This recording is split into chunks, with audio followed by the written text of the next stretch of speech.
Hai Sobat BKN, ketemu lagi di Q&A. Aku, Edu, akan ngejawab 5 pertanyaan pilihan di media sosial dan kanal pengaduan BKN. Nah, langsung aja ya aku bacain.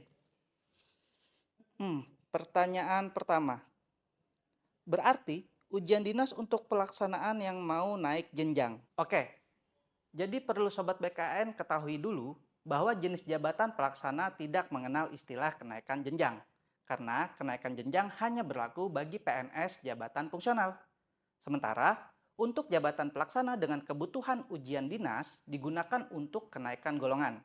Dalam hal belum memiliki ijazah setingkat pangkat berikutnya, misal, Sobat BKN dari golongan 2D jabatan pelaksana yang ingin naik golongan ketiga A, namun tidak memiliki ijazah S1 sebagai kualifikasi untuk naik ke golongan 3A. Maka perlu nih mengikuti ujian dinas terlebih dahulu. Kita ke pertanyaan kedua. Kak, misalnya dari 3B ke 3C, apakah ada ujian juga? Nah, tergantung jenis jabatan Sobat BKN saat ini. Kalau posisinya jabatan pelaksana, maka berlaku kenaikan pangkat reguler 4 tahun tanpa perlu ujian. Cukup diusulkan. Sementara kalau jabatan fungsional, misal jabatan ahli pertama dengan pangkat golongan 3B, ingin naik ke jenjang ke ahli muda pangkat golongan 3C, berlaku kenaikan pangkat yang diikuti kenaikan jenjang dengan syarat minimal 2 tahun dalam pangkat terakhir, memenuhi batas minimal angka kredit, dan lulus ujian kompetensi. Oke, berikut pertanyaan ketiga. Saya seorang staf.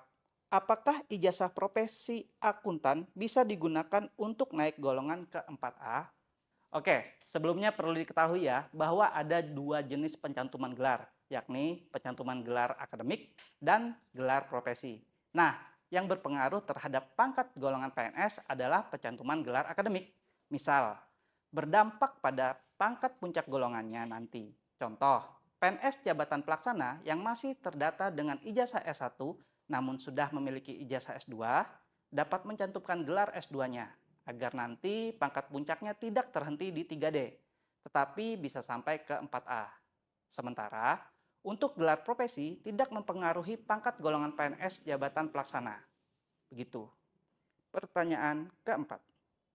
Kalau kita seorang ASN, PNS, sudah pangkat golongan ruang pembina 4A, tapi jabatan staf biasa, apakah boleh mengusulkan naik pangkat ke 4B? Jadi pada dasarnya kenaikan pangkat bagi PNS berkaitan erat dengan jabatan dan kualifikasi pendidikan yang dimiliki. Untuk PNS jabatan pelaksana dengan kualifikasi pendidikan S1, pangkat puncaknya adalah di 3D.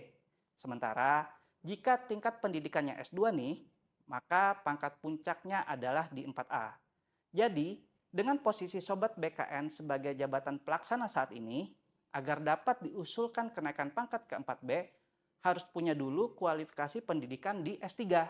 Sedangkan untuk S2 pangkat puncaknya hanya di 4A, kecuali bagi PNS jabatan fungsional yang berbeda lagi syarat dan ketentuannya.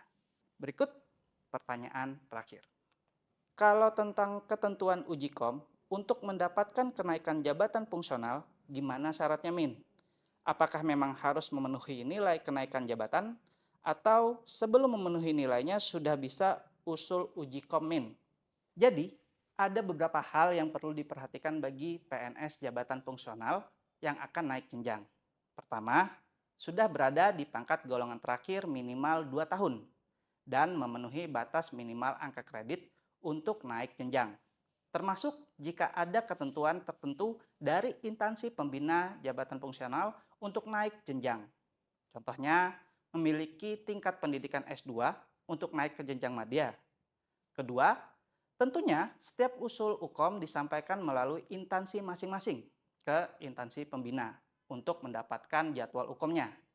Ketiga, pastikan sebelum diusulkan UKOM, instansi memang sudah memiliki kebutuhan atau ada peta jabatan untuk Sobat BKN ketika dinyatakan lulus UKOM, agar begitu prosesnya selesai bisa naik ke jenjang berikutnya.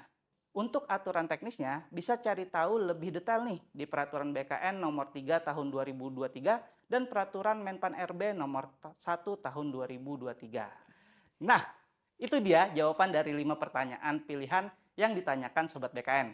Gimana nih? Sudah paham ya sekarang? Jika Sobat BKN ada pertanyaan lain seputar layanan kepegawaian, jangan ragu untuk bertanya di kanal pengaduan maupun media sosial BKN ya. Aku Edu, sampai jumpa di Q&A berikutnya.